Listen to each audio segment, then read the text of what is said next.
하나님의 말씀 우리 열왕기상 12장 25절부터 보시겠습니다. 12장 25절. 여로보암이 에브라임 산지에 세겜을 건축하고 거기서 살며 또 거기서 나가서 분우엘을 건축하고 그의 마음에 스스로 이르기를 나라가 이제 다윗의 집으로 돌아가리로다. 만일 이 백성이 예루살렘에 있는 여호와의 성전에 제사를 드리고자 하여 올라가면 이 백성의 마음이 유다 왕된 그들의 주 르호보암에게로 돌아가서 나를 죽이고 유다의 왕 르호보암에게로 돌아가리로다 하고 이에 계획하고 두 금송아지를 만들고 무리에게 말하기를 너희가 다시는 예루살렘에 올라갈 곳이 없도다. 이스라엘아, 이는 너희를 애굽 땅에서 인도하여 올린 너희의 신들이라 하고 하나는 베델에 두고 하나는 단에 둔지라.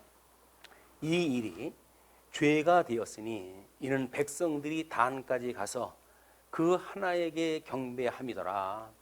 그가 또 산당들을 짓고 레위 자손 아닌 보통 백성으로 제사장을 삼고 8째 달 곧 그 달 15째 날로 절기를 정하여 유다의 절기와 비슷하게 하고 제단에 올라가되 베델에서 그와 같이 행하여 그가 만든 송아지에게 제사를 드렸으며 그가 지은 산당에 제사장을 베델에서 세웠더라. 그가 자기 마음대로 정한 달 곧 8째 달 15째 날로 이스라엘 자손을 위하여 절기로 정하고 베델에 쌓은 제단에 올라가서 분향하였더라.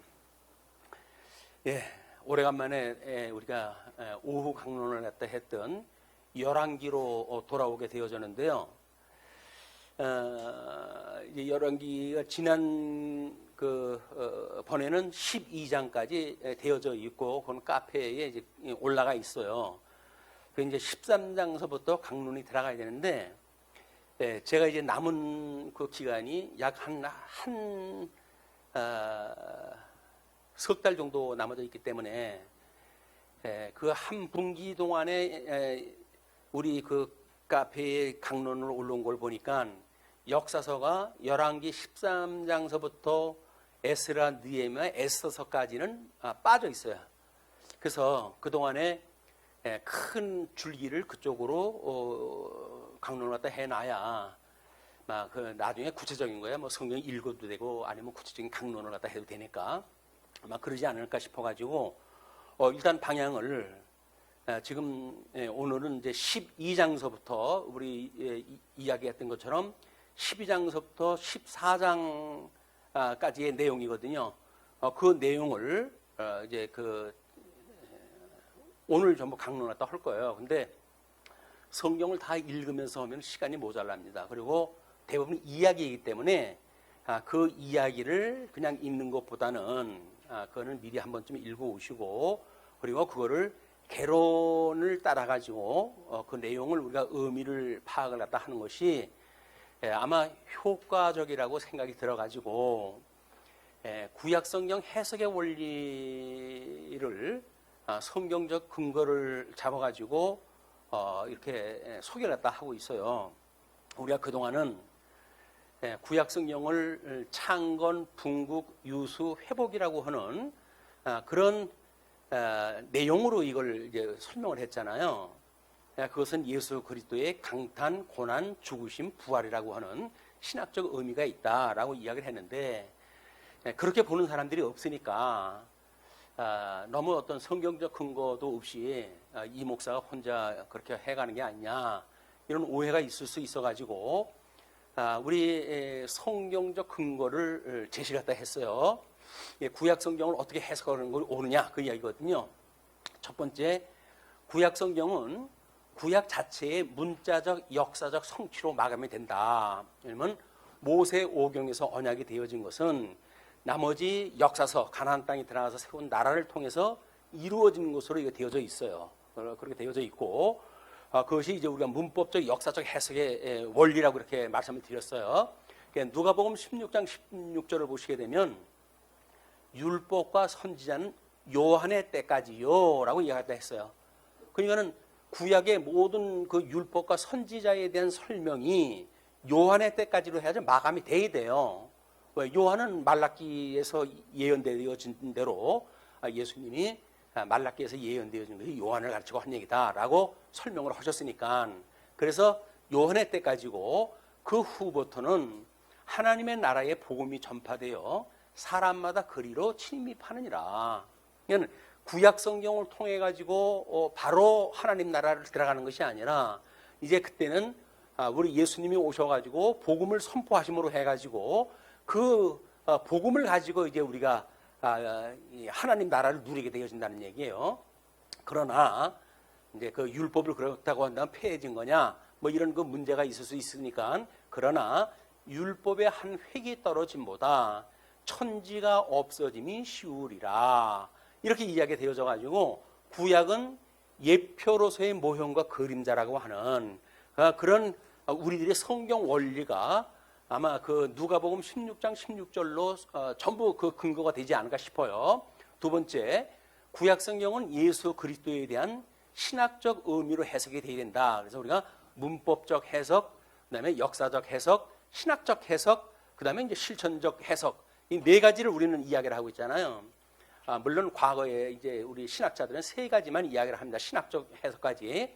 자, 그러면 어쨌거나 그런 그 해석을 갖다 했을 때 첫 번째, 요한복음 5장 39절에 너희가 성경에서 영생을 얻는 줄 생각하고 성경을 상고하거니와, 이때의 모든 지금 이 네 가지 예를 들었던 성경들은 구약 성경입니다. 구약 성경.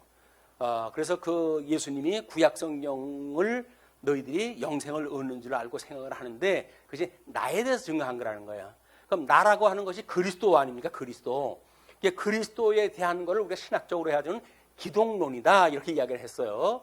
그 기독론은 우리 예수 그리스도의 중보자의 그 양성, 그걸 품이라고 이야기를 했으니까 품위와 신분과 이 직임에 대한 것이 구약 성경을 연구하게 되면 그것이 그냥 신학적으로 나와야 돼요. 신학적 의미가 있으니까 그렇게 이제 연구가 되어지고, 세 번째, 구약 성경은 예수 그리스도의 구속 사역에 대해 강론되어져야 한다.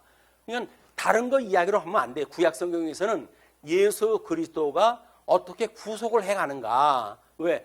에덴 동산에서 다 타락이 되어져 가지고 죄 아래 종로로 타는 사람들이기 때문에 그걸 회복해 주는 것이 둘째 아담이신 예수님이 하시는 일이란 말이에요. 그러니까 그것이 설명이 돼야 되는데 뭐 여호와가 언약대로 이루었다든지 중요하지요. 그런데 그 중요한 것은 이 기독론적인 예수 그리스도가 거기서 발견되지 않으면 우리가 믿어야 될 신앙의 대상이 없어져 버려요.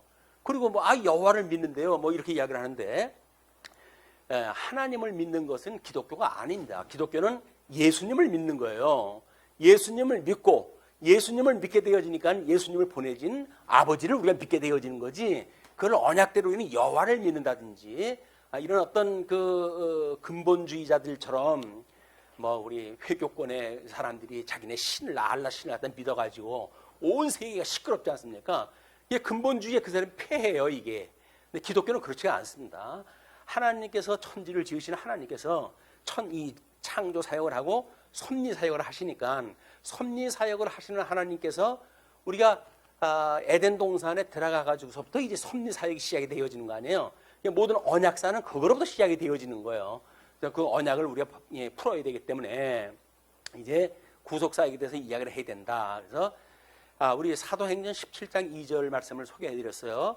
바울이 자기의 관례대로 그들에게로 들어가서 새 안식일에 성경을 가지고 강론하며 뜻을 풀어 그리스도가 해를 받고 죽은 자 가운데서 다시 살아나야 할 것을 증언하고 이르되 내가 너희에게 전하는 이 예수가 곧 그리스도라 하니. 우리는 사도 바울이 새 안식일이나 3주 동안 구약 성경을 가지고 열심히 가르쳤는데 그걸 뜻을 풀어가지고 결국은 그리스도가 해를 받고 죽었다가 다시 살아야 할 것을 이야기를 했다는 거예요. 근데 우리는 그걸 이야기하지 않잖아요. 사도 바울은 구약 성경을 가지고 예수님이 어떻게 죽으시고 어떻게 살아날 거에 대한 걸 충분히 설명을 했는데, 신약 성경까지 우리는 보고 있으면서도 구약 성경을 읽으면서 전혀 그걸 우리가 취급을 안 해요. 그 이야기는 뭡니까? 구약 성경이 아직도 모세가 머리에다 수건을 쓴 것처럼 그걸 분명히 알 수가 없는 거예요. 그 내용이 파악이 안 되는 거예요, 한마디로. 근데 우리는 이제 우리 수건을 썼던 모세의 그 수건이 없어지고, 그래서 바로 구약 성경을 통해 가지고 예수님을 거기서 발견하게 되어진 거예요. 이거는 획기적인 해석의 방법입니다. 제가 제 자랑하는 건 같지만 제 자랑이 아니라 성경 자랑이에요. 성경의 원리가 그런 거예요. 그래서 그 영광이 드러나 가지고 우리가 온전한 것이 올 적에는 성경을 마주보는 것 같이 안다고 그러지 않았어요. 그냥 그렇게 마주보는 것처럼 알 수 있는 방법이 제시가 돼야, 이 원리만 우리가 깨닫게 되어지면 그 다음에 성경 읽으면 되는 거예요. 읽으면. 그래서 제가 어저께인가 그 소개글을 올린 중에 내가 듣기 좋아하는 목사님이 없어진 후에 라고 하는 제목으로 이제 그 글이 소개가 됐더라고요. 거기에 뭐냐면, 그러면 근본적으로 남는 건 뭐가 남아야 돼요? 성경이 남아요. 성경이. 그 성경이 대단한 목사님이 역사를 갖다 했다고 하더라도 조인기 목사님 돌아가셨잖아요. 돌아가셨으면 그만인 거예요, 이제 그게. 근데 그분이 가졌던 삼중 오중 복음이라든지 삼박자 후원이라든지 이런 거 가지고는 설명이 안 돼요. 이제 그건 그분이 그런 원리를 가지고 설명을 했으니까 그때 그 시대를 따라 가지고 설득된 사람이 있지만, 성경을 보면 그렇게 성경이 안 돼 있거든요. 그렇기 때문에 지금 이 성경을 가지고만 읽어도 예수님이 이렇게 돌아가셨다가 이렇게 부활하신다는 얘기네, 이게. 그래서 구약 성경에서 그리스도를 만나는 이 기쁨은 이루 말할 수가 없는 겁니다. 신약 성경에서는 물론 실체적으로 예수님이 오셨으니까 그러는데, 그 많은 분량, 36권이라고 하는 많은 분량의 예수님이 거기서 없고, 가끔가다 무슨 성경 한 구절 한 구절 가지고 예수 그리스도라고 우리가 이야기를 하는데, 그건 너무 협소한 거예요. 우리가 적어도 실체인 예수님이 오셨기 때문에 그림자로 보여줬던 구약 성경이 얼마나 예수 그리스도에 대한 이야기로만 되어져 있는지 이걸 확인하는 일은 하늘에서 우리가 보화를 캐는 것, 성경에서 보화를 캐는 일이란 말이에요. 아니, 그것만큼 신나는 일이 어딨어요. 성경에서 보화를 캔다고 그러는데 더도 말고 덜도 말고 한가위만 같아라가 이야기를 하잖아요. 추석 중요하죠. 우리 갈무리 해가지고 1년 농사 진 거 가지고 이제 감사하고 이렇게 하는 게 중요하지만, 그 부요는 태풍 와가지고 쓸고 나가 그러면 그것도 또 없는 거 아니에요. 그러면 우리가 한가위에 갔다 그러는데 한숨 쉬고 있는 농민들 입장을 보게 되면 이런 한가위라고 한다면 없는 게 낫다고 그럴 거 아닙니까? 전염병은 온통 돌아가지고 서울 가 있는 객지에 가 있는 아들들은 오지도 못하고, 이런 가운데 한가위와 같아라라고 했던 옛날에 그런 이야기만 가지고 위로가 되겠는가? 안 된다는 거예요. 성경도 마찬가지예요. 성경도. 그러니까 우리가 일용할 양식인데 목사가 맨날 강론하는 건 아니지 않습니까? 그러면 일용할 양식으로 우리가 취해야 되는데, 그 양식을 가지고 구약 성경에서 이렇게 예수 그리스도에 대한 품위, 신분, 직임, 그리고 사역, 우리 이제 복음서의 그 네 가지 주제예요, 이게. 그러니까 구약 성경을 가지고 바로 신약 성경에 대한 것을 우리가 알 수가 있는 거니까, 우리만 그렇게 보는 것이 아니라 성경적 원리가 그런 거예요. 근데 그동안 구약 성경이 왠지 사람들이 눈이 가려서 잘 안 보이는 거예요, 그게. 예수 그리스도를 거기서 발견하지 못하니까 언약대로 이루는 역사라든지 이제 이런 걸로만 설명하다 하고 그러는데, 그건 그렇게 큰 의미가 없습니다. 언약대로 이루는 하나님이 내가 믿는 예수 그리스도가 아니라고 한다면 우리 신앙생활은 힘을 쓸 수가 없어요. 성도의 이런 그 신앙의 힘이라고 하는 그 이야기는 예수를 그리스도로 믿음으로 만들어지는 일들이지, 직접 그 역사를 이루신 주님이 우리의 구속주라는 거 아닙니까? 그분을 만나야 우리가 신앙생활, 힘 있는 신앙생활을 하지, 논리적으로 언약대로 하나님을 이루어 가시더라 라고 하는 그 이야기는 그냥 남의 이야기, 나하고 전혀 상관없는 이야기예요. 우리는 죽었던 내가 어떻게 살아났고 어떻게 해서 그 언약대로 이루신 예수 그리스도를 우리가 믿고 살아가는가가 중요한 일이다. 이 기독교에서는. 그래서 두 가지를 가지고 이미 우리 복음서의 주제인 것처럼 품위, 신분, 직임, 사역이라고 하는 신약 성경 모든 주제입니다. 복음서의 주제이기도 하고 주님의 몸된 교회의 주제이기도 해요. 그것이 여기에 다 있다는 거예요. 이 원리가. 그러니까 이제는 이거 우리만 그렇게 보는 거 아니야? 이런 의심이 혹시 있을지 모르겠으나 이렇게 성경적 근거에 의해서 그걸 제가 제시를 갖다 해드려가지고 앞으로 이제 그렇게 볼 거예요. 그리고 구약 성경은 성도의 실천신학적 해석이 되어야 한다. 이걸 우리가 적용이라고 해요. 적용. 말씀을 들으면 그것이 우리들한테 모든 교훈과 책망과 바르게 함과 의로 교육하기에 적당한 그런 그 성경 말씀인데 전혀 변화가 안 생겨 성도가. 그렇다면 뭐예요 이게? 말씀이 나한테 운동을 안 한다는 거 아닙니까? 그럼 이게 기절을 할 일이고 깜짝 놀랄 일인데 10년을 믿어도 20년을 믿어도 맨날 그 타령이고 그리고 하나님의 그 의와 거룩에 참여하는 그 예수 그리스도의 형상을 닮아가는 일에 관심이 없다는 이야기는 뭐예요? 우리가 말씀이 우리한테 역사를 안 한다는 이야기예요. 그 말씀이 역사하지 않은 그거를 맨날 왜 들어요 이거를 그 강론을. 그리고 그런 것이 얼마나 우리가 여기다 철판을 깔았으면 말씀이 들어오질 않고 신비에 새기질 않고 여전히 돌판에 새겼던 그거를 가지고 성경을 이해하는 수준으로 멈추고 말 것이냐.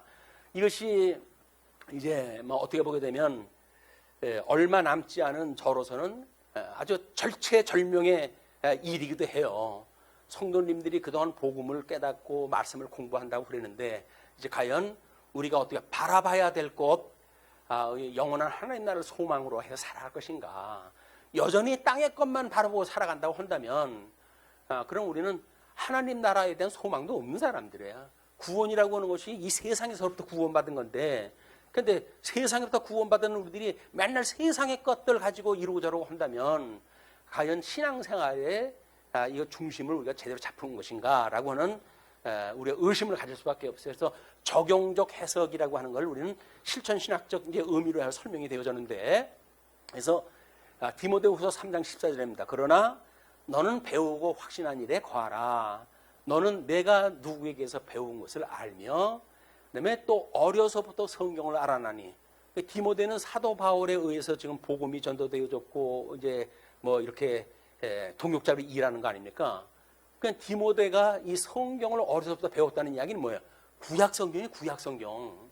그 구약 성경을 내가 알아나니 그 얘기예요. 성경은 능히 너로 하여금 그리스도 예수 안에 있는 믿음으로 말미암아 구원에 이르는 지혜가 있게 하느니라. 구약 성경만 디모데처럼 열심히 공부한 사람도 사도 바울에 의해서 그 복음이 이것이 예수님에 대한 이야기였어 라고 하는 복음만 듣게 되면 바로 구약 성경의 내용이 복음화되어지는 것. 놀라운 거 아니에요.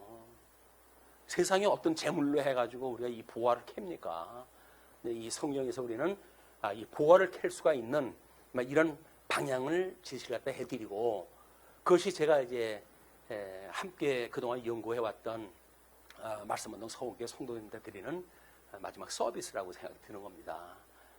목사가 어쩌고저쩌고 아까 인간적인 거야. 어쩔 수 없어요. 생겨먹은 게 그렇게 생겨먹은 거니까. 그러나 이 바른 성경의 원리에 의해서 성경이 무엇이라고 소개해드리는 거는 저만의 아직까지는 저만의 특별한 그런 이게 메뉴예요. 이 메뉴는 그렇기 때문에 얼마 남지 않은 그동안 이 메뉴에 우리가 레시피를 갖다가 충분히 파악이 되어져 가지고 스스로 요리해 가지고 일용할 양식으로 드실 수 있는 이런 그 기회가 되어지기를 성령 하나님의 이름으로 축복을 갖다 드립니다. 자, 그렇게 해서 모든 성경은 하나님의 감동으로 되는 것으로 교훈과 책망과 바르게 함과 의로 교육하기에 유익하니 이는 하나님의 사람으로 온전하게 하며 이 말씀을 우리가 적용이 되어진다고 한다면 하나님의 사람으로 온전하게 되어진다는 거예요. 온전하게 되어진다는 것은 예수님이 머리가 되신 예수님이 주님의 몸된 교회를 스스로 통치하고 다스려서 당신의 몸으로 만들어지는, 그래서 우리가 마지막 날 하나님 앞에 갈 때 예수 그리스도의 단장한 신부의 모습으로 되어져 있는 우리들이 되어질 수 있다는 겁니다. 이게 그냥 이 아주 배불른 시대에 우리가 살기 때문에 복음이 복음으로 여겨지지가 않는 아주 위험한 시대입니다. 이게 뭐 인터넷이니 뭐로 해가지고 온통 복음은 온 천지에 가득 찬 것 같은데 실질적으로 생명이 없는 거예요, 전부. 거기로 해야 돼. 어떻게 하면 뭐 잘 먹고 잘 사냐라고 하는 걸 가지고 기독교를 설명하면 안 됩니다. 기독교는 고통의 종교예요. 고통의 종교. 이 고난의 종교를 우리가 의미를 모른다고 한다면 세상에 배불른 거 좋고 편한 거 좋고 이렇게 이야기해가지고는 그리스도를 못 믿는 거예요.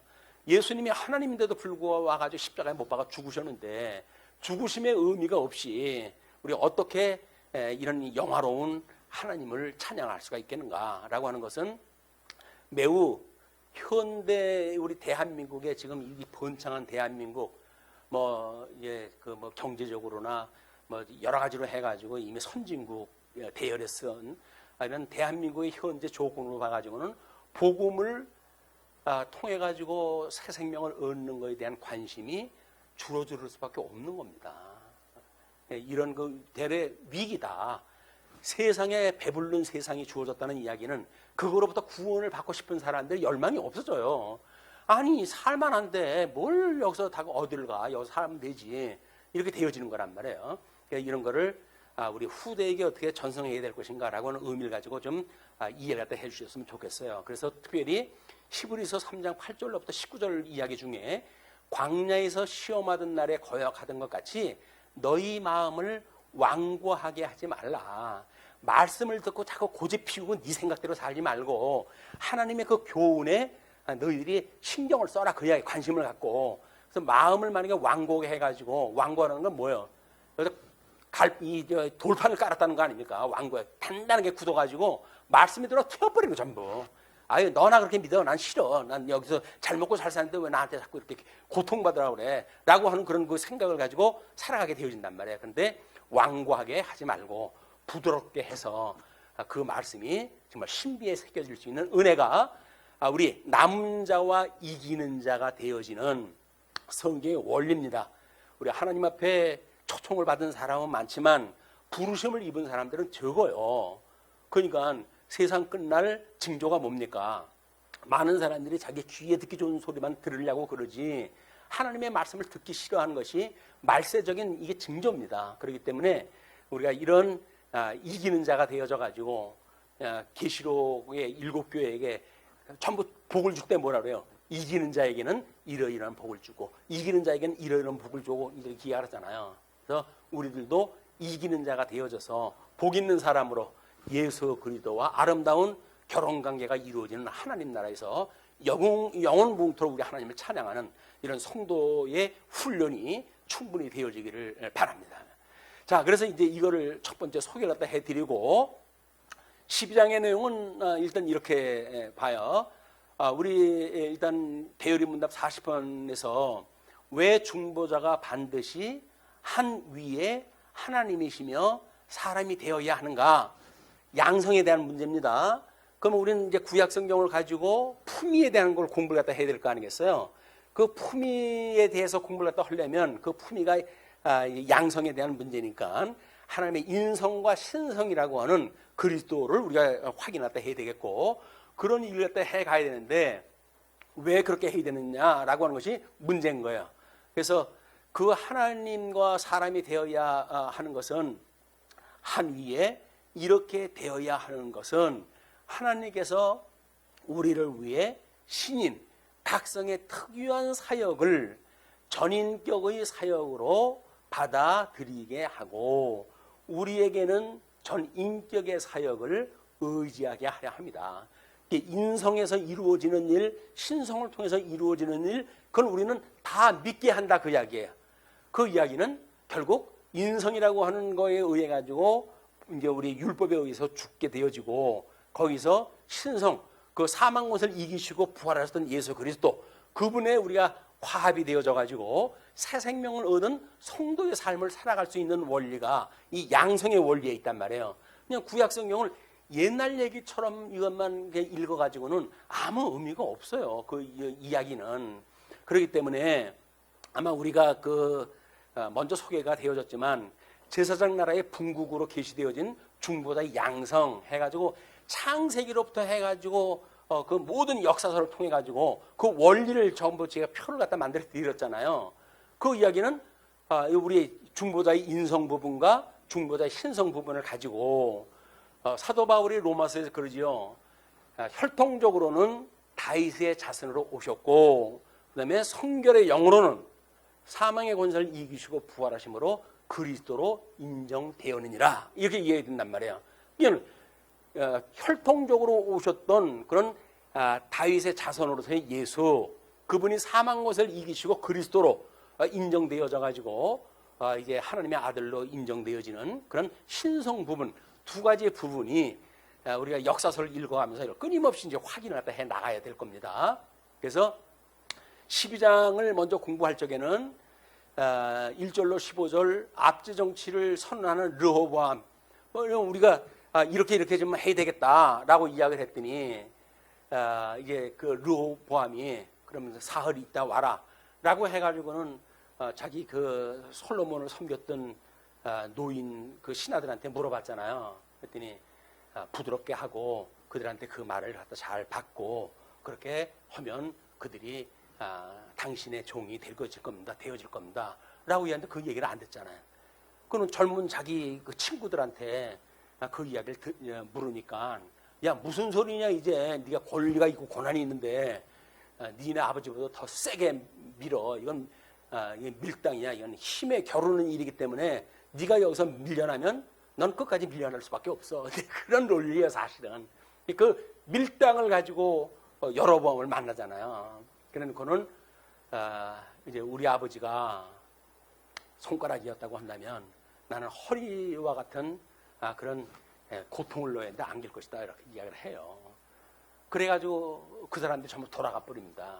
돌아가면서 내가 너희들 가문하고 뭔 상관이 있냐, 너는 너의 가문이나 지켜라 해가지고 10지파가 다 나가게 되어지는 거예요. 그래서 왕국의 분열이 있게 되어지는데, 왕국의 분열을 우리는 어떤 하나님의 나라가 모처럼 주어진 하나님의 그 나라를 이거를 이렇게 뭐 분열이라고 하는 어떤 왠지는 부정적인 그런 뉘앙스로 역사가 흘러가고 있잖아요. 그런데 그거는 제사장 나라와 거룩한 백성을 사무시켰다고 했던 출애굽기 19장 6절에 그렇게 이야기를 해요. 내가 너희를 거룩한 백성과 제사장 나라를 삼을 것이야. 이거를 너희 자손 대대에 이걸 가르쳐줘라. 그 이야기는 뭐예요? 제사장 나라가 되려면 이 하나님 앞에 제물로 바쳐지는 일이 있어야 될 거 아니에요. 그게 유수라고 하는 역사고 회복이라고 하는 역사를 통해서만 제사장 나라가 될 수 있는 거다. 거기서 남은 자가 거룩한 백성이 되어지는 거거든요. 근데 이걸 이제 이루시는 역사이기 때문에 어디서부터 하나님의 약속이 되어졌고 그 약속의 맥락이 뭐냐, 그거로부터 성경을 보지 않으면 우리는 엉뚱한 것이 언약의 내용으로 이해를 하고, 그리고 성취되어진 내용을 가지고 하나님은 여호와이기 때문에 언약대로 이루어졌지 라고 이해를 한단 말이에요. 그거는 겉포장도 그렇게 되어져 있는 것 같지만 사실은 공시적으로 우리가 파악한다고 하는 문자적으로 표현되어지지 않은 이런 방식에 대한 거는 특별한 은혜가 아니면 볼 수가 없는 겁니다. 그래서 그런 각도로 우리가 이게 왕국 분열에 대한 걸 이야기를 해야 되겠고, 그다음에 하나님이 두 왕국의 전쟁을 막으시잖아요. 왜 막으셔요? 하나님께서 그는 나로 말미암은 일이야. 그냥 내버려둬라. 그래서 공격을 못하게 해요. 그냥 하나님께로부터 지금 말미암은 일이 만들어지는 거예요. 이거를 윤리적으로 도덕적으로 접근하게 되면 노인들의 그런 말을 갖다 제대로 듣질 않고 젊은 애들 말을 듣는 바람에 이 망조 같은 거다, 이런 쓸데없는 이야기가 하면 안 됩니다. 지금 하나님께서 치사하게 이렇게 섭리를 갖다 해가시는 게 아니라니까요. 하나님께서는 그걸 통해 가지고 내가 분국게 해가지고 너희들이 지금 다윗 왕국에 의해서 솔로몬에 의해 가지고 이 통일 왕국이 이루어진 걸로 알고 있지만, 다시 끝내 포로로 끌려갔다 돌아올 때 마지막 그 두 번째 성전의 영광이 먼저 본 이 영광보다 더 승하게 하는 나의 섭리와 의도가 있는 거야. 이걸 알려주기 위해 가지고 그 기나긴 역사를 섭리해 가시는 거거든요. 근데 거기서 인륜적인 기준을 갖다 해가지고 이게 선이냐 저거 선이냐 이렇게 따지는 거는 성경을 잘못 보고 있는 거란 말이에요. 자, 그렇게 해가지고 두 왕국의 전쟁을 하나님께 막으시고 그 다음에 여로보암의 왕국 수립을 위한 종교 정책, 그러니까 우리 아까 읽었던 본문이에요. 그렇게 이야기를 해나갑니다. 그래서 이런 그 자료를 밑에다 설명을 다 해드렸지만 그걸 뭐 설명을 다 해가지고는 볼 수가 없어요. 그래서 이제 13장으로 넘어가게 됩니다. 13장을 보시게 되면 일단은 여로보암에 대한 예언이 성취가 되어지는 사건이에요. 자, 우리 신명기 18장 18절을 보시게 되면 내가 그들의 형제 중에서 너와 같은 선지자 하나를 그들을 위하여 일으키고 내 말을 그 입에 두리니 내가 그에게 명령하는 것을 그가 무리에게 다 말하리라. 누구든지 내 이름으로 전하는 내 말을 듣지 아니하는 자는 내게 벌을 받을 것이요. 그냥 선지자, 지금 모세와 같은 선지자를 하나님께 세우시겠다는 겁니다. 그래서 그 선지자라고 하는 특별한 대명사를 쓰고 있는 그런 그 선지자를 이야기하는 건 전부 오실 메시아, 참 메시아를 예표하는 선지자 그룹들에 대한 이야기예요. 그래서 선지자에 대한 이야기를 우리가 그렇게 봐야 되고, 그래서 이제 다음 장에 그 선지자들의 이야기가 나오니까 그 사람들의 활동이 이것이 하나님께서 거짓 선지자와 참 선지자를 어떻게 섭리해 가시는가에 대한 원리가 거기에 소개되어지는 거예요. 그걸 보셨으면 좋겠어요. 그리고 사무엘상 11장 38절에 내가 만일 내가 명령한 모든 일에 순종하고, 그러니까 여로보암에게 아이야를 통해 가지고 하나님께서 약속을 하신 내용입니다. 모든 일에 순종하는 전제가 있어요. 그렇게 했을 때 내 길로 행하며 내 눈에 합당한 일을 하며 내 종 다윗이 행함같이 내 율례와 명령을 지키면 이라고 조건이 붙어요. 그렇게 했을 때 내가 너와 함께 있어 내가 다윗을 위하여 세운 것 같이 너를 위하여 견고한 집을 세우고 이스라엘을 내게 주리라. 그런데 내가 이로 말미암아 다윗의 자손을 괴롭게 할 것이나, 남쪽 르호보암을 중심으로 한 유다 지파는 하나님께서 10지파가 나왔으니까 얼마나 이 고통이겠어요. 그러니까 괴롭게 할 것이나 영원히 하지는 아니하리라 하셨다. 그러니까 영원히 하지 않는다는 이야기는 뭐예요? 회복을 한다는 이야기고, 회복을 한다는 이야기는 북쪽 이스라엘 여로보암을 중심으로 해가지고 너희들이 내 길로 가지 않고 나한테 순종을 하지 않으면 너희한테 약속했던 건 무효야. 그 얘기 아닙니까? 그래서 그것이 아수르에 의하여 북쪽 이스라엘이 멸망되어지는 사건이에요. 하나님의 모든 프로그램에 의해서 이 역사가 지금 이루어지고 있는 겁니다. 이런 역사를 우리가 이해하게 되면 현실적인 우리들의 우리 하나님 주관적 역사를 섭리하셨을 때 우리들이 갖고 있는 긍정성이라고 하는 것이 있는 거예요. 성도들의 삶은 뭐 어려움을 닥칠 수밖에 없어요. 그럴 적에도 하나님이 우리와 함께 한다고 하는 그 믿음 때문에 사망을 이기시고 우리 부활하셨던 예수 그들 믿기 때문에 우리는 그 역사 속에서 긍정적인 그런 우리가 그 내용을 파악하게 되어지는 겁니다. 믿는 성도들한테 주어진 모든 환경은 아무리 부정적으로 보이는, 현상적으로는 그렇게 보일지라도 그것은 우리가 긍정적으로 해석을 해야 될 이유가 있는 거예요. 왜? 예수님이 그걸 이기고 부활하셨으니까. 그럼 우리가 믿는다고 한다면 우리도 마찬가지예요.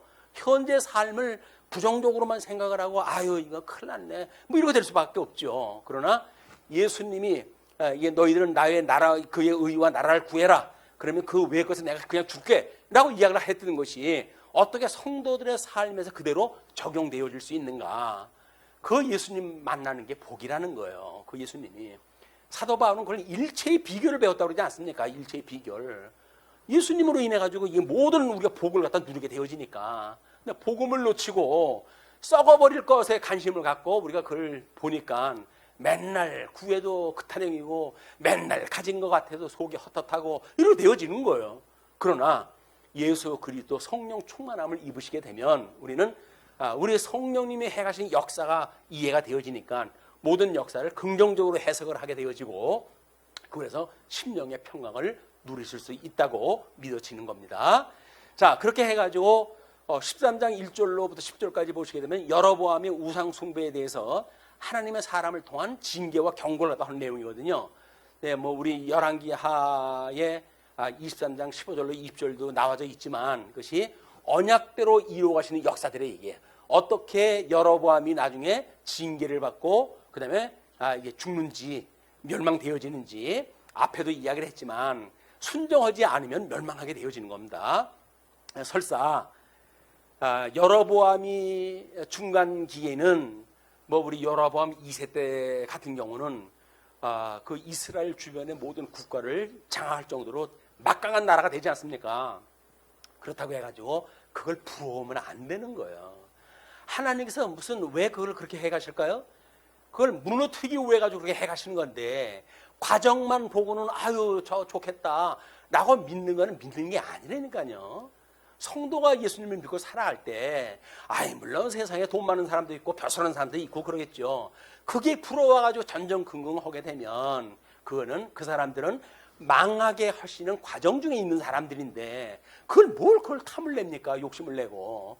우리가 부러워해야 될 일은 복음의 풍성한 그런 부유한 자들이 부러움의 대상이 돼야지 쓸데없는 것, 눈에 보이는 현상적인 것에 우리가 마음을 두는 일은 곧 하나님을 우리가 같이 섬기는 일이 아니다. 그래서 우리가 우상 숭배와 하나님 숭배를 겸하여 할 수가 없는 거예요. 이제 여로보암에게 약속했던 내 길로 행하고 내 합당한 일을 하라라고 하는 그 이야기는 우상 숭배 없는 말짱한 일이야. 내가 언약대로 이루신 나 여호와, 내가 이제 보낸다 했던 그 메시아를 통해 이루어할 그 역사를 네가 제대로 이해를 못한다고 한다면 너한테 약속했던 것은 다 부도야 라고 하는 과정 설명하다 하는 것이기 때문에 그렇습니다. 자, 그리고 11절로부터 19절까지 늙은 선지자에게 유혹받은 하나님의 사람이라고 이야기를 해요. 그래서 늙은 선지자에게 유혹을 받기 전에 그 하나님의 사람이 여로보암한테 이제 오게 되어져요. 여로보암한테 이제 하나님의 그 지시를 받고 그리고는 내가 명령한 걸 그들한테 알려줘라라고 이야기를 하는 것이 이 본문의 내용이에요. 그러고는 그걸 일러주고 거기에서 이제 하나님의 말씀이 내가 그걸 지금 엉터리 제단을 만들고 그랬기 때문에 이게 다 불타가지고 없어질 거야. 뭐 이런 표적적인 사건이 일어나요. 현장에서 성전에 불이 나고 뭐 그 뒤집어지고 그리고 그 여로보암이 치려고 하는 그 여로보암에게 하나님께서 저주를 내려가지고 온몸이 굳어버려가지고 꼼짝을 못하는 거예요. 자, 이런 것이 하나님께서 약속을 이루어 가시고 서 그렇게 섭리하다 해 가신다니까요. 그럴 때 여로보암이 뭐라 그러냐? 하나님 앞에 기도해가지고 나를 원상복귀를 시켜달라. 하나님을 기도하니까 정말 낫잖아요. 돌아가라고 이제 돌아간다고 이야기를 했더니 너무 뭐 식사라도 하고 가라라고 이야기를 했더니 하나님께서 물도 마시지 말고 가라고 그랬다라고 해가지고 사절하고 가요. 거기서 자 가는데 거기에 이제 여기 우리 주저에 나와져 있던 것처럼 뭐예요? 거기에 늙은 선지자 한 사람이 아들한테 그 이야기를 들었어요. 그래가지고 왜 우리 하나님께서 보내신 참 선지자라고 한다면 그 말대로 이루어져야 된다고 하는 표적이 따라야 될 거 아니에요. 그러니까 정말이야 가짜야 이걸 확인하고 싶었는지 그한테 가가지고 이제 그 하나님의 사람을 갖다가 초청했다 해요. 근데 안 된다. 하나님께서 물도 마시지 말고 떡도 마시지 말고 뒤도 돌아지 말고 오라 그랬다라고 이야기를 했더니 이 늙은 선지자가 나도 선지자야. 근데 하나님께서 이런 사람이 있을 테니까 그에게 대접을 갖다 해라. 나는 내가 명령을 받았다. 라고 이야기를 하니까 시장한데 장사가 있나요? 라고 해가지고는 따라가가지고 그걸 먹었어요. 먹다가 보니까는 하나님의 이 법을 갖다 어긴 거 아닙니까? 그래 결국은 객사를 하게 되어진 거예요. 그래가지고 늙은 선지자가 이제 그 시신을 전부 수습을 갖다 하고 그렇게 하는구는 유언을 하기를 나도 죽으면 저 선지자가 묻혔던 곳에 나도 묻어달라라고 이야기를 합니다. 우리는 이런 그 일들이 보게 되면 아니 하나님께서 하나님이 일을 갖다 하신다고 하지만 하나님의 일로 쓰다가 그 실수 좀 했다고 해가지고 죽여버리시고 이러면 누가 이 일을 갖다 합니까? 라고 이야기를 다 하고 그러는데 그렇지가 않아요. 하나님께서는 이걸 표적으로 보여주는 일이지 무슨 인간 저주를 위해 가지고 하는 것도 아니고 이런 표적이 따른다고 그랬으니까 그래서 표적을 따르는 일을 그대로 보여주고 그럼으로 해가지고 참 선지자가 앞으로 지금 이게 초기 단계 아닙니까? 그러면 북왕조가 멸망되어지고 남왕조가 포로로 끌려갔다가 다시 돌아오고 하는 역사 거의 한 200여 년간의 역사가 이제 이루어질 터인데 그때에 참 선지자와 거짓 선지자가 어떠한지를 하나님께서는 이런 사건을 통해 가지고 각인을 시켜주는 거예요. 근데 우리는 이걸 별로 관심 없어요. 그냥 지나가 버리고 말지. 근데 그렇지는 않다. 여기서 우리가 직임이라고 하는 것이 중요하다고 그러지 않았습니까? 그럼 직임은 왕직, 제사직, 그 다음에 선지직이란 말이야.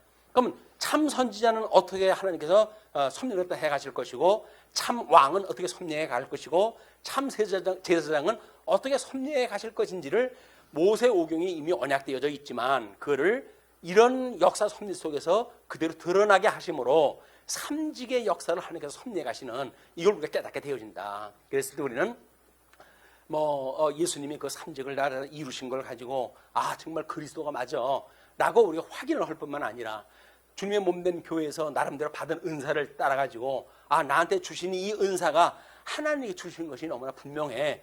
그걸 가지고 위로를 받고 주의 일을 할 수 있는 우리의 힘을 얻을 수가 있단 말이에요. 이런 걸 제대로 파악이 되어져야 주님의 일을 갖다 하다가 되는 건지 안 되는 건지 모르겠어요 라는 걸로 해가지고 정말 코 빠질 일이 한두 번입니까?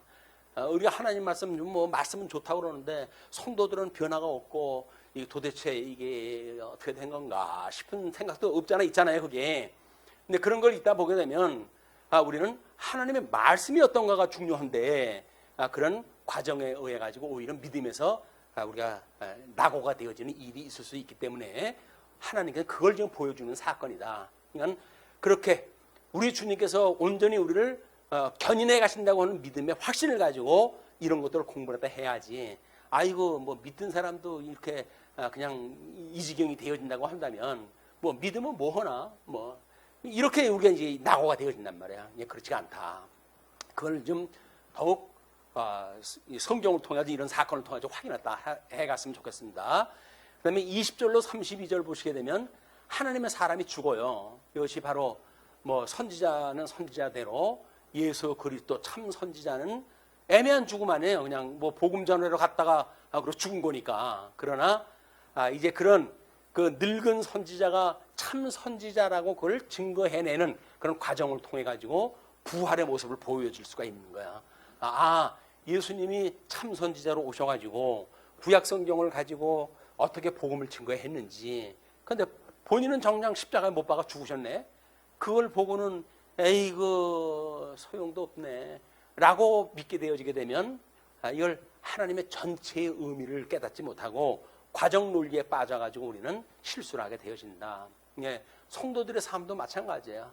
이런 견인의 삶이 어떠한 것인지 이거는 정말 불가항력적 은총으로 우리를 붙들어 주신다고 하는 이런 감동이 없으면 성도의 신앙 지키는 건 만만치 않습니다. 믿음으로 구원받는 건데 그게 어려워요. 믿으면 되지. 근데 믿음이 은혜의 선물이기 때문에 내가 스스로 창출해내는 게 아니잖아요.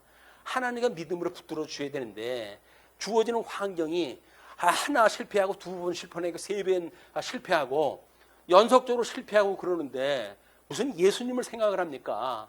어떻게 먹고 살지 하는데 정신 빠질 수밖에 없지. 그런 걸로 보게 되면 저도 이제 큰 시험 단계에 있다고 보여져요.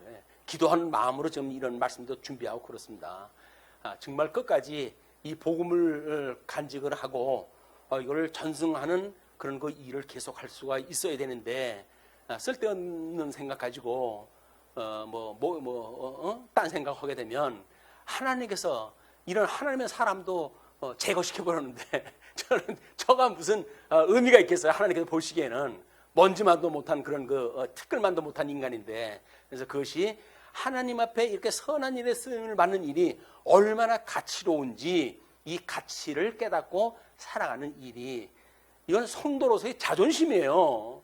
성도가 뭐 힘 있는 사람한테 이 머리 숙이지 않고 살아가는 방법은 뭡니까? 하나님의 말씀 때문에 그러는 건데 말씀 포기하고 거기다 고개 숙일 거면 뭐 그걸 예수님을 믿는다고 그래요. 그냥 예수님을 믿는다는 이야기는 최소한도 성도로서의 이 정체성을 갖는다는 이야기는 어떠한 고난도 주님께서 피할 길을 주신다. 그리고 주님께서 나의 오른손을 붙드시고 나를 친히 인도하신다. 그러므로 주님께서는 이제 나로 하여금 영원한 하나님 나라를 찬양할 수 있는 그때까지 나를 붙들어 주신다 라고 하는 믿음을 요즘처럼 현직에서 끝나게 되면 뭐 저야 한 10년 정도 계산을 또 하고 있는데 모르겠어요. 90세 시대가 돼가지고 뭐 헛소리 하는 사람도 얼마나 많습니까? 불쌍한 사람들이에요 다.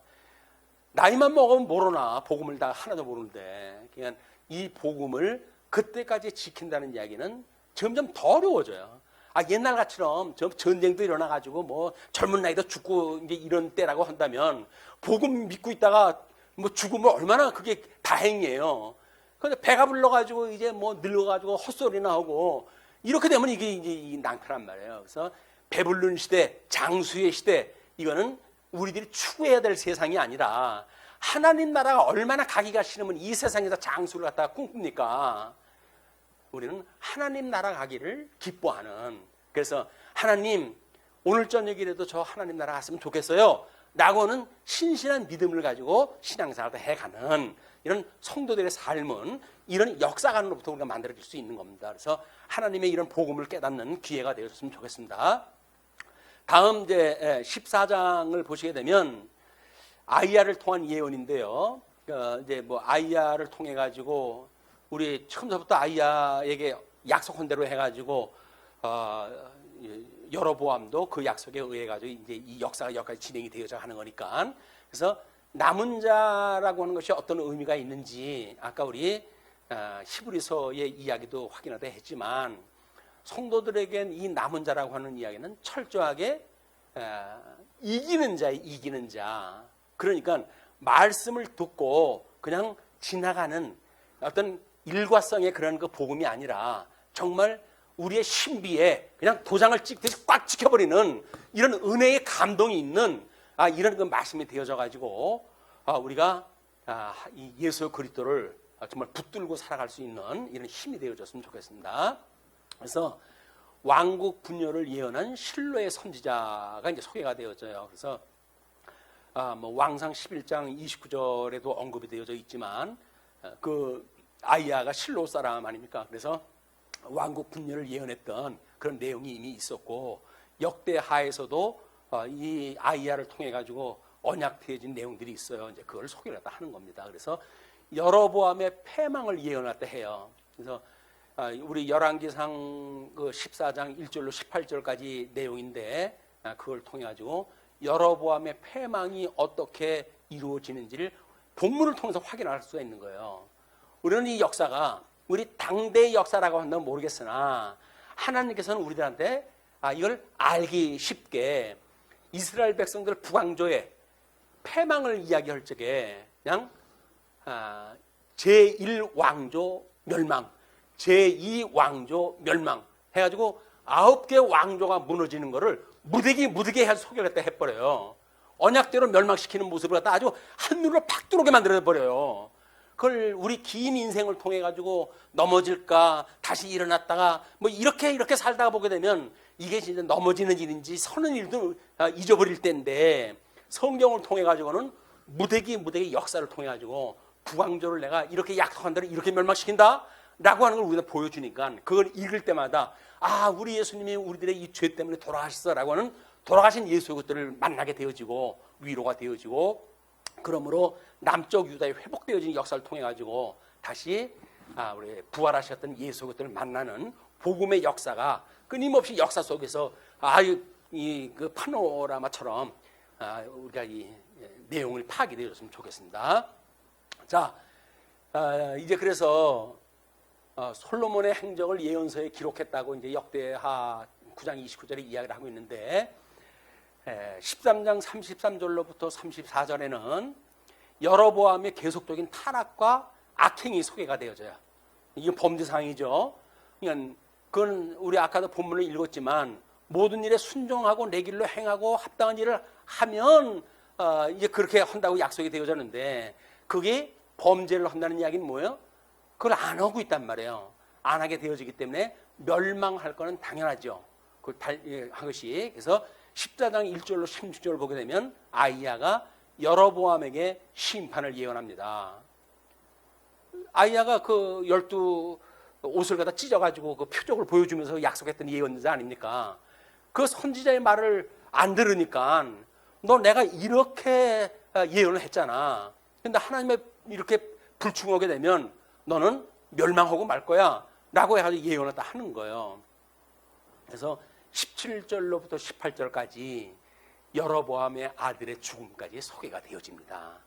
이랑저 멸망을 다는 얘기를 안 해요. 이제 모범적으로 우리 뭐 바사 왕을 통해 가지고 칙령을 내렸던 이야기를 할 적에도 마찬가지죠. 바사 왕의 그 후대 왕들을 통해 가지고 끊임없이 칙령을 갖다 기억을 갖다 하게 하고 그래서 이스라엘 돕는 역사가 계속되어지고 하는 것이 보여지잖아요. 이건 머리 부분이 그만큼 중요하는 거예요. 여로보암은 북쪽 이스라엘의 머리입니다.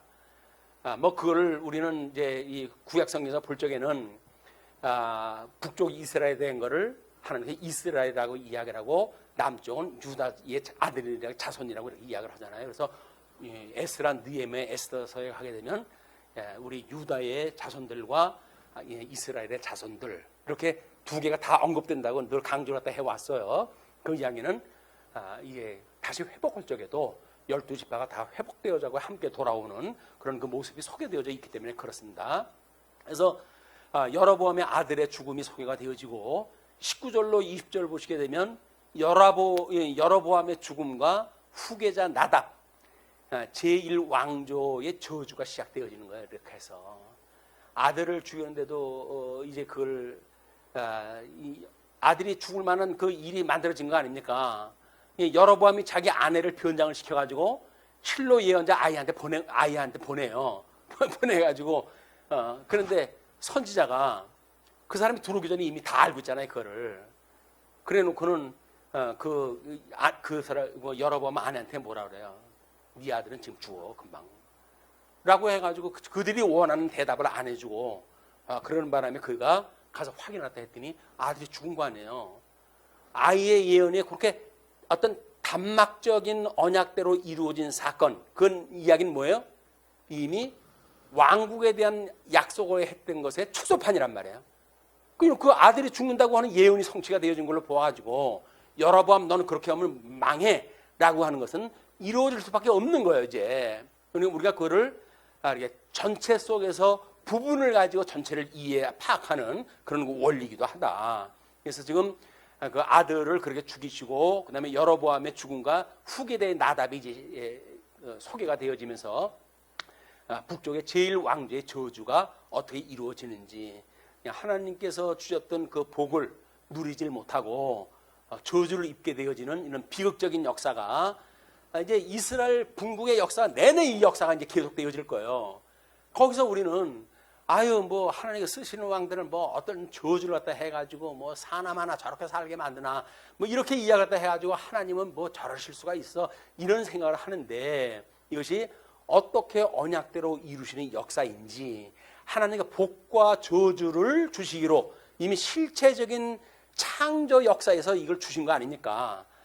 창조 역사를 통해 가지고 천국과 지옥이 소개가 되어졌고 그를 에덴 동산에 들어가 가지고 섭리 역사를 통해 가지고 분명하게 드러나게 하는 역사를 통해 가지고 하나님의 이름이 거룩히 여김을 받으시는 역사가 일어나고 그리고 그 하나님 나라가 이 땅에서 이루어지는 그런 역사를 보여주는 게 섭리 역사란 말이에요.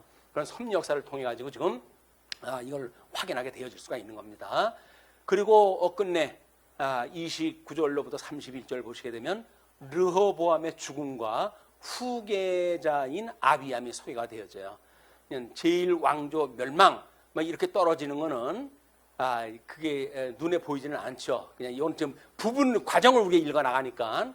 근데 우리가 오늘 우리가 그 말씀동 그 열왕기상의 그 주제가 뭐였냐면 여호와여 내게 응답하소서. 오늘은 열왕기상 170분이라고 하는 걸 마침 이게 이제 저한테 연결이 되어졌어요. 그래가지고 이 말씀을 소개를 갖다 했는데 이 사람 이 케빈 드영이라는 사람이 이렇게 이야기를 했습니다. 세상의 끊임없는 변화를 극복하는 유일한 방법은 결코 변하지 않는 하나님을 아는 것입니다. 왜냐하면 과정이라고 하는 건 변화무쌍하잖아요. 이게 그 변화무쌍한 가운데 우리가 그걸 극복하고 이길 수 있는 방법은 과연 뭐냐? 그것이 변하지 않는 하나님을 아는 것이다. 이렇게 설명을 해요. 명제적으로 맞죠, 이 얘기가.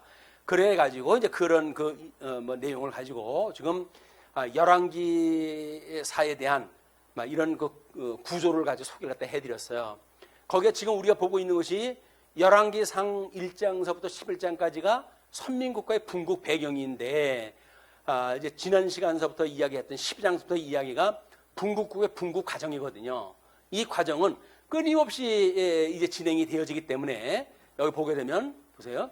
여로보암 제1왕조의 멸망, 바사 제2왕조의 멸망, 성경 한 장에서 두 개 왕조 멸망이 그대로 소개가 돼버려요. 그냥 성경 조금만 읽어도 한 왕조가 멸망되어지는 그런 모습을 우리가 목도하게 되어진다. 이것이 하나님 앞에 저주받은 사람들이 가르는 코스예요. 근데 주님께서 우리를 어떻게 세우셨는가, 이런 저주로부터 우리를 어떻게 구해 주셨는가라고 하는 것을 예수님을 만나지 않으면 해석이 안 되는 거예요, 이게. 그래서 그 예수님을 만나가지고 우리가 북왕조 같은 경우는 이렇게 이제 설명이 됐죠.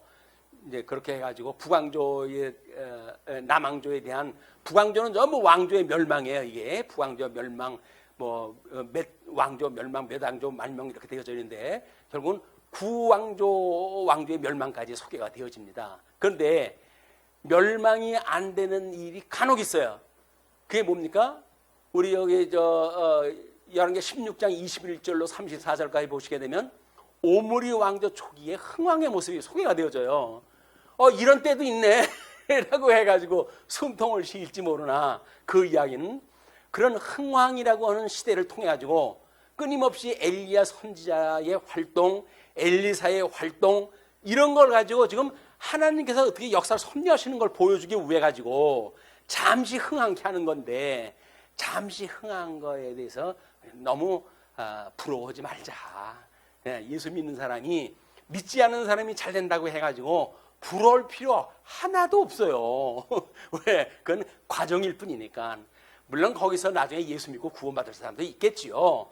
그런 특별한 예가 아니라 일반적인 것이 그렇다는 겁니다. 그래서 이런 엘리야와 엘리사의 선지자 활동을 통해 가지고 참 선지자가 어떻게 일해 가시는지에 대한 그걸 보여주기 위해 가지고는 잠시 흥왕된 환경을 주어야 사람들의 관심을 가지고 볼 수가 있거든요. 그래서 하나님은 그렇게 역사를 배열을 또 하신단 말이에요. 그리고 이제 선민국가 분국 결과에 보게 되면 남북왕조의 부패 모습이 소개가 되어 있는데, 남왕조는 끊임없이 시험이에요. 시험. 왜? 남왕조는 나중에 끝내 요시야를 통해서 회복을 다 해가야 되니까. 그래서 시험이지만 북왕조는 완전히 멸망으로 끝나고 만다. 택자에는 징벌이지만, 택자에게는 징계이지만 불택자에게는 징벌이다. 우리가 이렇게 명제적으로 구분했다고 하잖아요. 믿는 사람도 징계가 없으면 안 돼요. 징계가 없는 거는 사생 하나 징계가 없지, 하나님의 아들인데 어떻게 징계가 없습니까? 그건 말이 안 되는 거예요. 성경적인 원리로 봤을 때도. 믿음으로 해가지고 징계가 없다고 하는 이야기는 거짓말입니다. 그래서 우리는 징계가 있을 수밖에 없다. 늘 불충한 생각을 가지고 하나님의 그런 은혜를 구하지를 않고 땅의 것에 취하고 딴짓할 때 택한 백성이라고 하면 마땅히 하나님께서 책망을 갖다 하셔야죠. 책망을 갖다 안 해준다? 그렇게 되면 버린 자식이에요. 버린 자식. 그냥 하나님의 책망을 우리가 겸허히 받아들일 수 있는 훈련이 되어야 되고 자세가 되어져 있어야 된다. 그것이 소위 하나님의 말씀에 교훈과 책망과 바르게 함과 의로 교육하기 유익하다. 우리가 하나님의 말씀이 그냥 말씀을 들을 때 양심의 가책을 느끼고 그래야 돼요. 거기서 복음이니까 나 복음 깨달아가지고 그래서 여기서 괜찮아라고 이야기를 하는데, 현실적으로 우리가 예수님을 잘 못 믿고 있는데 그러면서도 불구하고 아무렇지도 않다고 한다면 염치가 없거나 아니면 하나님께서 잠시 놔버려 가지고 내 뭐 쥐업 열매나 먹게 지금 하실 계획이 있는지 이런 마음들이 두려운 생각이 들어야 될 거 아니겠어요. 그래서 하나님께 우리 기도하고 그런 마음으로 해가지고 성도들의 삶이 그냥 구원받았기 때문에 끝났어, 이런 구원파의 논리에 빠지면 안 된다. 끊임없이 성도들은 우리 경계하는 마음을 가져야 돼요. 그래야 일거수일투족 조심을 하지. 구원의 확신을 가졌다고 해가지고 됐어 뭐 까짓 거 뭐 이렇게 해버리게 되면, 아니 이 생명의 구원의 역사가 어떻게 까짓 겁니까? 까짓 거가 아니에요.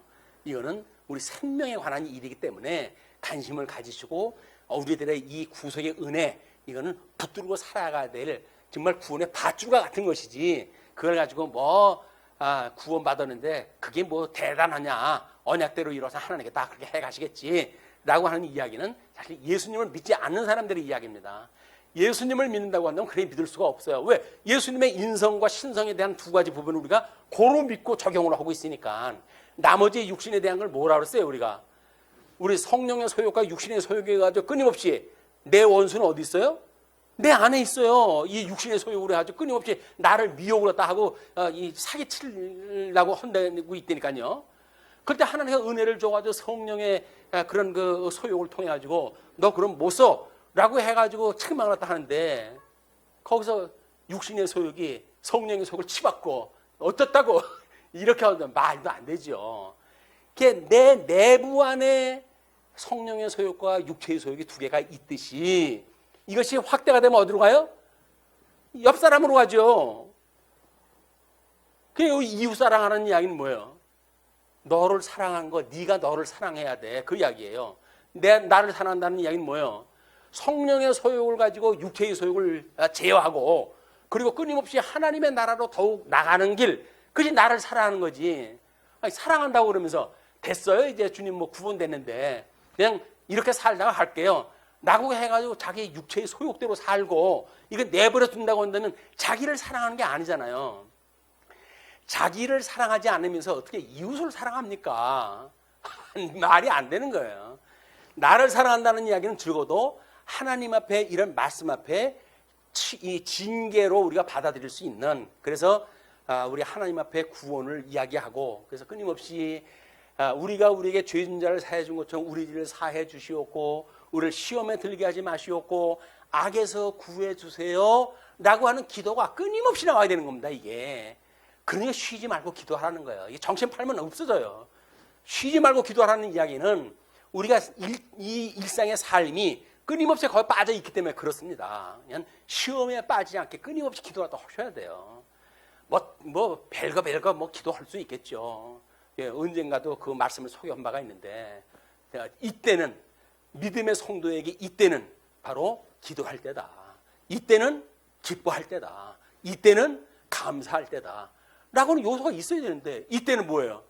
돈 벌어가지고 정신없이 돈 벌 때야 라고 이야기를 하게 되면 신앙생활은 전혀 상관없이 돼버린단 말이에요. 이게 우리가 끊임없이 내 내면의 세계를 밝히 우리 확인하고, 그래서 정말 예수 그리스도로 인해서 깨끗함을 받는, 그 피로 깨끗함을 받는 이런 기쁨을 누리는 이런 그 계획이 비록 역사서지만 이 내용을 쭉 확인해 가면서 되어졌으면 좋겠습니다. 예, 기도하시죠.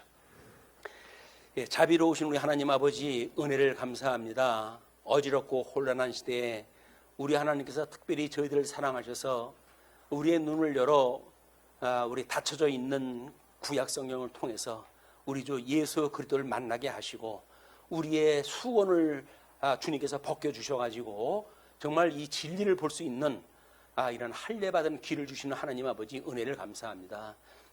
우리의 마음에 할례를 받게 해서 우리 마음에 주님의 그런 계명을 인을 치게 하시고 도장 삼아서 정말 어떤 것에서 지워지지 않고 불변되어지는 그런 인을 쳐주시는 하나님 아버지, 은혜를 감사하고 감사합니다. 때가 매우 힘들고 어렵습니다.